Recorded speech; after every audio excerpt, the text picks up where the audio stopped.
संसद में बजट सत्र चल रहा था, लेकिन इसी बीच प्रयागराज भगदड़ की एक कहानी वहां के सांसद ने खड़े होकर सुना दी।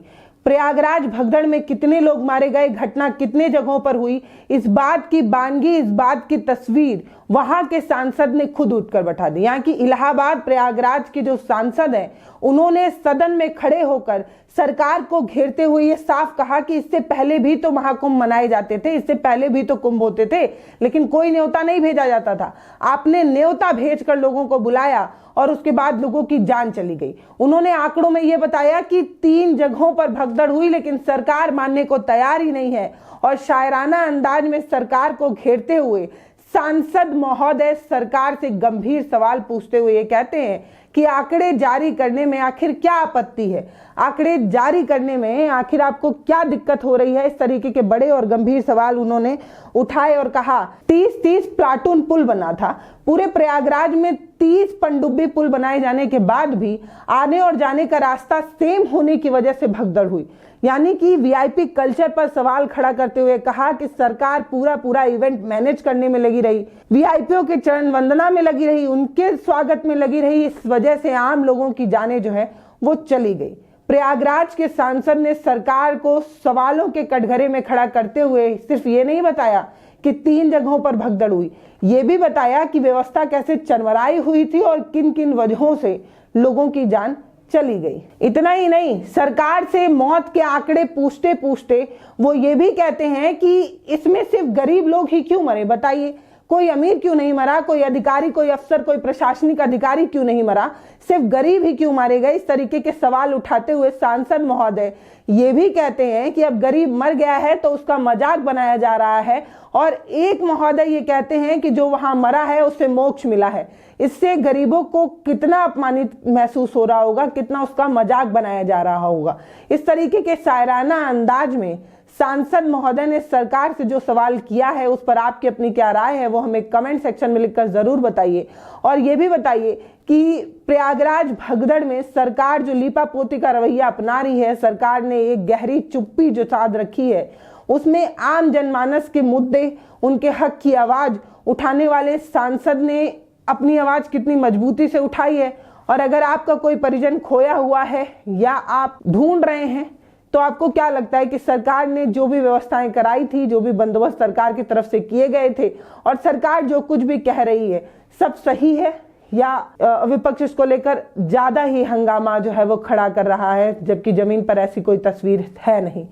मैं इलाहाबाद से चुनकर आता हूं, वहां पर जो कुंभ मेला का आयोजन किया जा रहा है, मैं सबसे पहले संसदीय क्षेत्र इलाहाबाद, इसलिए मैं सबसे पहले उन श्रद्धालुओं को जिन्होंने अपनी जान गंवाई है उनकी स्मृतियों को नमन करता हूं, श्रद्धांजलि देता हूं।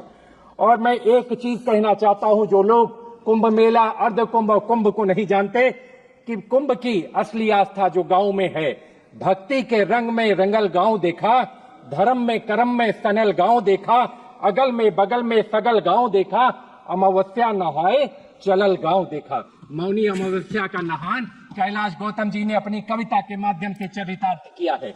लोग मौनी अमावस्या में लाखों करोड़ों लोग आए और उत्तर प्रदेश की सरकार ने कहा था कि 10 करोड़ लोग नहान के लिए आएंगे।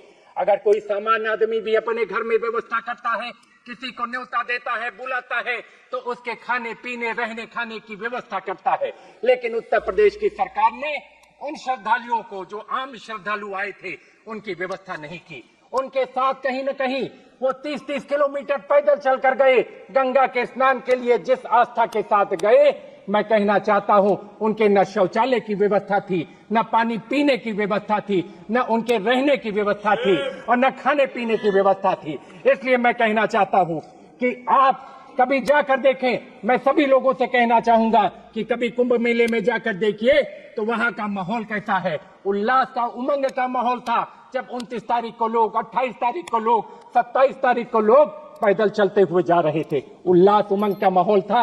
और जो हमारे तंबू और कनात लगाए गए, तंबू कनात नहीं थे। कविता के माध्यम से कहना चाहता हूं, अजर हो गया है, अमर हो गया है, शहर तंबुओं का शहर हो गया है। महाकुंभ की आस्थाओं में डूबा ये लाखों करोड़ों का घर हो गया है। इस तरीके हमारा महाकुंभ का नगर बसा। उस नगर में सरकार ने जिस तरीके की व्यवस्था की उसमें कहीं क्राउड मैनेजमेंट नहीं था। कहने को कहा गया 144 साल बाद संयोग बना जब अमृतपान करने के लिए लोगों को आपने बुलाया। आज तक बुलाया नहीं जाता था, पहली बार उत्तर प्रदेश की सरकार ने बुलाया और बुलाने के बाद व्यवस्था राम भरोसे छोड़ दी और 3 जगह भगदड़ हुई। मैं कहना चाहता हूं आज तक उत्तर प्रदेश की सरकार ये बतलाने को तैयार नहीं कितनी भगदड़ कितनी जगह पर हुई, कितने लोग मारे गए। आज तक उन लोगों का नाम हम लोगों को बताया नहीं जा रहा। कितने लोग बिछुड़ गए अपने लोगों से, उनका नाम बताया नहीं जा रहा। कितनी गाड़ियां लावारिस खड़ी हैं। मैं कहना चाहता हूं इसका मुख्य कारण क्या था। इस घटना का मुख्य कारण पॉन्टून के 30 ब्रिज बने हुए थे। पॉन्टून के 30 ब्रिज बने हुए थे और आज 27 तारीख से 30 के 30 ब्रिज, 15 आने के और 15 जाने के सारे ब्रिज को बंद कर दिया गया। एक ही मार्ग से आना था, एक ही मार्ग से जाना था, इस कारण ये व्यवस्था खराब हुई। मैं कहना चाहता हूं जब आदमी इतनी दूर से चलकर आएगा 20-20, 30-30 किलोमीटर, तो वो उसी रेती में जाकर सो गया। एक तरफ सोते हुए लोग और एक तरफ चलता हुआ जनसैलाब। कहीं न कहीं जिला प्रशासन, कहीं न कहीं मेला प्रशासन, कहीं न कहीं पुलिस प्रशासन फेल हो गया।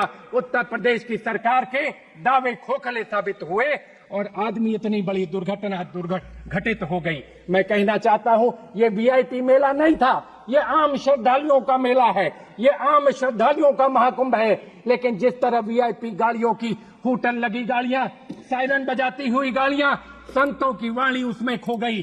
कहीं न कहीं संतों की आवाज को दब गई और हूटर और सायरन में लोग दौड़ते चले गए। इस दुर्घटना का अगर प्रमुख कारणों की जांच होगी तो एक बहुत बड़ा कारण है जिस तरीके से वीआईपी लोगों की दौड़ लगी थी। वीआईपी लोगों को चिंता थी अपनी फोटो खिंचवाने की, फोटो अपॉर्चुनिटी लेने की। सरकार को चिंता थी इवेंट मैनेजमेंट कराने की, अपनी ब्रांडिंग करने की, लेकिन ये वो जगह नहीं थी। माननीय अधिष्ठाता महोदया, मैं कहना चाहता हूँ ये वो जगह नहीं थी। यहाँ आस्था का समुद्र था। लोग उस आस्था और विश्वास के साथ कि अब अमृत वर्षा होगी, उस अमृत का पान करेंगे, लेकिन लाखों लोग, हजारों लोग मर गए। आपने देखा होगा, वो दृश्य देखे होंगे कि किस तरीके से जेसीबी लगाकर लोगों का सामान उठवाकर फेंकवाया गया, किस तरह फेंकवाया गया। लाशों, आज भी कूड़े के ढेर में लाशें मिल रही हैं, लोग उठाने को तैयार नहीं है, लेकिन जबरदस्ती पुलिस वाले मार मार कर जो है लाशें उठवा रहे हैं। मैं कहना चाहता हूं इसकी गहनता से जांच हो, इसकी गहराइयों से जांच हो और दूध का दूध पानी का पानी हो और जो लोग जिम्मेदार हैं उनके खिलाफ कठोर से कठोर कार्रवाई हो। मैं आपसे कहना चाहता हूं, मैंने प्रेस और टेलीफोन के माध्यम से इसको पहले सचेत किया था कि मकर संक्रांति के बाद मौनी अमावस्या 4 गुना ज्यादा लोग आएंगे। 4 गुना ज्यादा लोग आए, लेकिन सरकार ने मेरी बात को अनदेखा कर दिया, हमारी बात को अनसुना कर दिया और कहीं न कहीं वीआईपी के पीछे मेला प्रशासन, जिला प्रशासन, पुलिस प्रशासन भागता गया। वीआईपी लोगों ने उनको काम नहीं करने दिया, रोज के रोज फोटो खिंचवाने की होड़ लगी रही। मैं कहना चाहता हूं इस मेले में भ्रष्टाचार भी हुआ। साल की लकड़ी का 300 करोड़ का घोटाला हुआ। पहले सरकार से सरकार को जाता था, अब चुने हुए कुछ चिन्हित ठेकेदारों को यह काम दिया गया, खराब लकड़ियां दी गई और अंत में पुल बनकर तैयार हुआ, जिसकी वजह से ये बड़ी दुर्घटना होते होते आपके सामने है।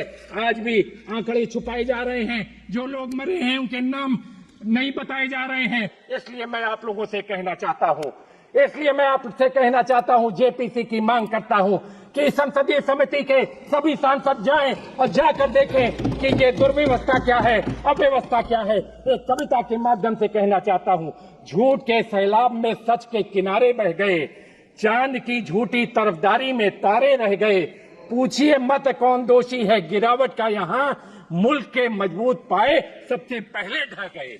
ये हालात है प्रयागराज के। आज प्रयागराज के लोग पीड़ा में हैं, आंसुओं से रो रहे हैं। जो मायूसी छाई हुई है, इसका जवाबदार और गुनाहगार कौन है, हम जानना चाहते हैं उत्तर प्रदेश की सरकार और केंद्र की सरकार से। इन सरकारों ने इतने पहले आयोजन की व्यवस्था की, कहा मेट्रो बनेगा, कहा गंगा एक्सप्रेस वे बनेगा, कहा 6 लेन ब्रिज बनेगा, लेकिन आज भी एक भी चीज बनकर तैयार नहीं है।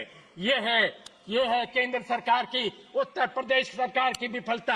एक भी मजबूत काम नहीं हो पाया, एक भी ढांचागत काम नहीं हो पाया, जिससे क्राउड मैनेजमेंट की बेहतर व्यवस्था हो। अगर दुर्घटना हुई थी, उसके इवैक्यूएशन की, उसकी तैयारी कोई भी नहीं थी। जिस समय घटना हुई 1:30 बजे रात, उसके बाद दूसरी घटना झूसी में 5:30 बजे की है, लेकिन प्रदेश की सरकार उसको मानने को तैयार नहीं। मैं कहना चाहता हूं, इसकी जांच जेपीसी के द्वारा नहीं होगी तो कहीं न कहीं दूध का दूध, पानी का पानी नहीं होगा। और लोग कहते हैं कि जो लोग मरे उनको मोक्ष प्राप्त हो गया। इससे बड़ा हास्यास्पद बात क्या हो सकती है? गरीब की मौत का मजाक अगर उड़ाया जा रहा हो तो इस सरकार के द्वारा उड़ाया जा रहा है। वो मोक्ष को नहीं, कोई सरकारी व्यक्ति मोक्ष को प्राप्त नहीं हुआ, कोई बड़ा व्यक्ति मोक्ष को प्राप्त नहीं हुआ।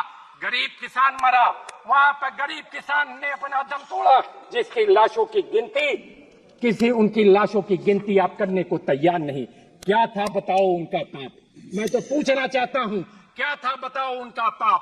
हादसे, नाकामियों, गलतियों के बाद भी थपथपाते दिख रहे, अभी भी अपनी पीठ आप थपथपा रहे हो इतनी नाकामियों के बाद। इसलिए मैं आपसे कहना चाहता हूं, इसकी जांच होनी चाहिए। आप अपनी राय हमें कमेंट सेक्शन में लिखकर जरूर बता सकते हैं। नमस्ते, मैं पल्लवी हूं, आप भारत एक नई सोच देख रहे हैं। वीडियो पर अपनी प्रतिक्रिया देते रहिए, वीडियोस को शेयर कर हमारा मनोबल बढ़ाते रहिए और चैनल को सब्सक्राइब जरूर करिए। बहुत धन्यवाद।